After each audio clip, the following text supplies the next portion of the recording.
Acheter une voiture n'est pas la vision d'un couple. Acheter une parcelle, ce n'est pas ça la vision maîtresse d'un couple.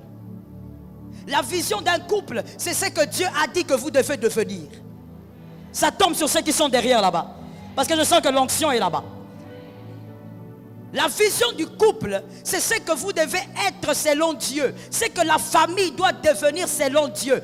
Quand on te demande quelle est la vision de votre couple, ne dis pas notre vision est d'acheter une parcelle à ma campagne. Ça, ce n'est pas une vision.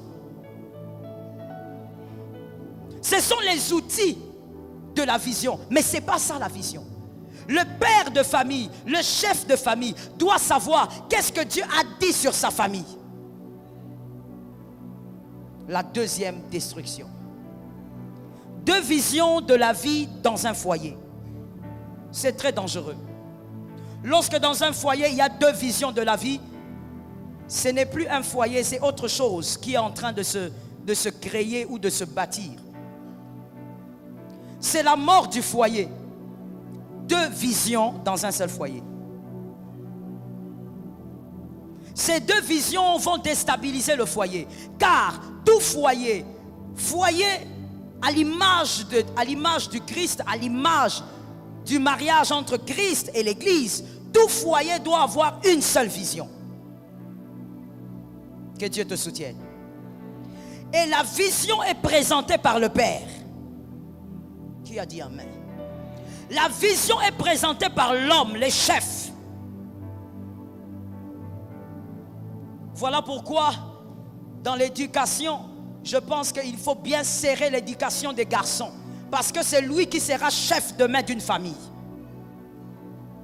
La vision est donnée par le chef, par le père, par le mari. Et la femme, elle travaille la vision. Elle trouve les outils pour permettre que cette vision se réalise. Est-ce que quelqu'un m'entend? La femme est comme celle qui prend la vision et qui l'introduit dans un four, qui commence à préparer la vision pour la réalisation. Je vais le dire simplement pour quelqu'un qui est distrait. Le chef amène la vision et la femme amène la visibilité de la vision. Est-ce que quelqu'un m'entend? Voilà pourquoi dans un mariage, l'homme ne doit pas être la femme ne doit pas être l'homme. C'est la confusion. Et vous serez incapable d'avoir une vision. Maintenant, laisse-moi parler un peu de la vision. La vision du couple n'est pas d'acheter une maison. Ça, ce n'est pas la vision d'un couple. Ça, ce sont les outils qui vous permettront d'accomplir votre vision. Acheter une voiture n'est pas la vision d'un couple. Acheter une parcelle, ce n'est pas ça la vision maîtresse d'un couple. La vision d'un couple, c'est ce que Dieu a dit que vous devez devenir. Ça tombe sur ceux qui sont derrière là-bas. Parce que je sens que l'onction est là-bas. La vision du couple, c'est ce que vous devez être selon Dieu. C'est que la famille doit devenir selon Dieu. Quand on te demande quelle est la vision de votre couple, ne dis pas notre vision est d'acheter une parcelle à ma campagne. Ça, ce n'est pas une vision. Ce sont les outils de la vision. Mais ce n'est pas ça la vision. Le père de famille, le chef de famille doit savoir qu'est-ce que Dieu a dit sur sa famille. Que les hommes disent Amen. Que les hommes me disent un Amen 3 fois.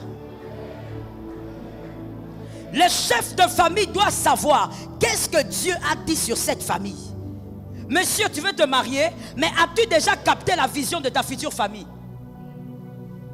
Ou tu crois que le mariage c'est seulement la sexualité et faire des enfants? Tu dois capter la vision de ta famille. Et tu dois aussi avoir une femme capable de prendre cette vision, de travailler la vision afin que la vision soit visible. Est-ce qu'on peut avancer? Voilà pourquoi dans un foyer, ma prière est que les célibataires reçoivent ça. Les filles célibataires, épousaient des hommes qui ont les yeux des aigles. Épousaient des hommes qui croient en Dieu fortement. Un père de famille doit être un homme spirituel. Ici chez nous au Congo, on a remarqué que c'est plus les femmes qui se mettent à prier beaucoup et les hommes sont en arrière. Mon frère, c'est un problème d'enseignement. Un père de famille doit être celui qui jeûne dans la maison. Doit être celui qui se réveille la nuit, commence à parler en langue. Un père de famille doit capter les informations spirituelles sur sa famille. Ça tombe sur quelqu'un qui est quelque part. Un père de famille n'est pas celui qui mange seulement les gros morceaux de poulet. Un père de famille, c'est celui qui a la vision de la famille. Quand il faut prier, il ne carbure pas comme je t'ai vu carburer ici. Il carbure en prière parce qu'il est spirituel, il est connecté aux choses de Dieu. Ça tombe sur toi.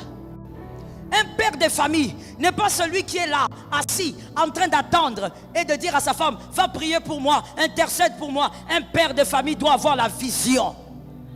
Lorsque le ciel s'ouvre, il doit voir. Je parle. Est-ce que je peux? Jean-Baptiste, quand il est né, ou quand il a été conçu, on vient d'abord chez son père, n'est-ce pas? On parle à son père qui s'appelait qui? On parle à Zacharie. On dit à Zacharie, voici la vision, voici ce qui doit arriver. C'est Zacharie qui a entendu. Avant sa femme, c'est lui qui a reçu. Mais à un moment donné, on ferme à Zacharie la bouche. Parce qu'il n'a pas cru. Mais la femme reste avec la bouche alors qu'elle n'a pas entendu en premier. C'est-à-dire que Zacharie, même si tu as la bouche fermée, ce n'est pas un problème. Ce n'est pas toi qui travailles la vision. Toi, tu as entendu. Mais celle qui doit travailler la vision, la bouche doit rester ouverte. Parce qu'elle doit parler, travailler, prophétiser. Tu ne peux pas être un père de famille, mais toi, tu es père de famille, les oreilles sont bouchées. Tu n'entends rien. Tu dis à ta femme, va prier pour nous. Tu entends les femmes. Qui t'a dit des choses comme ça? Des choses fabriquées, made in Congo. Qui t'a dit ça? Tu pousses ta femme, va, toi prie pour nous. Ce n'est pas ce que la Bible présente. Un père doit être un homme de prière. Je veux que les hommes disent amen, que ça tombe sur eux. Un père doit être un homme de jeûne. Un père doit être un homme consacré. Sois mal à l'aise quand ta femme jeûne plus que toi. Sois mal à l'aise. Parce que toi tu dois entendre. Et la femme va parler pour concrétiser la vision. Merci à Pasteur Joël Cabazel pour ce message qui parle du rôle de la femme dans le mariage. La femme est appelée à accompagner son mari pour accomplir la vision unique dans le foyer. Cette vision unique est portée par l'homme. La femme travaillera donc pour la vision.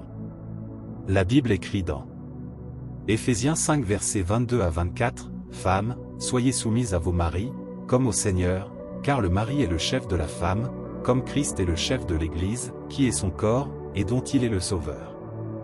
Or, de même que l'Église est soumise à Christ, les femmes aussi doivent l'être à leur mari en toutes choses. » Le livre de 1 Corinthiens 11 verset 3 parle en ces termes, « Je veux cependant que vous sachiez que Christ est le chef de tout homme, que l'homme est le chef de la femme, et que Dieu est le chef de Christ. » Toutefois, la femme n'est ni inférieure à l'homme.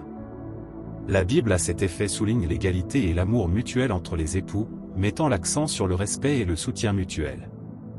Nous pouvons le lire dans le livre des Galates au chapitre 3 verset 28, « Il n'y a plus ni juif ni grec, il n'y a plus ni esclave ni libre, il n'y a plus ni homme ni femme, car tous vous êtes un en Jésus-Christ. » La Bible insiste en demandant à l'homme dans Colossiens 3 verset 19 ceci, « Marie, aimez vos femmes, et ne vous aigrissez pas contre elles. » En résumé, la Bible appelle à la responsabilité partagée entre les époux et sur l'amour mutuel au sein du mariage. Merci d'avoir suivi la vidéo jusqu'à la fin. Que Dieu vous bénisse. C'était Communion chrétienne. Pour plus de communion.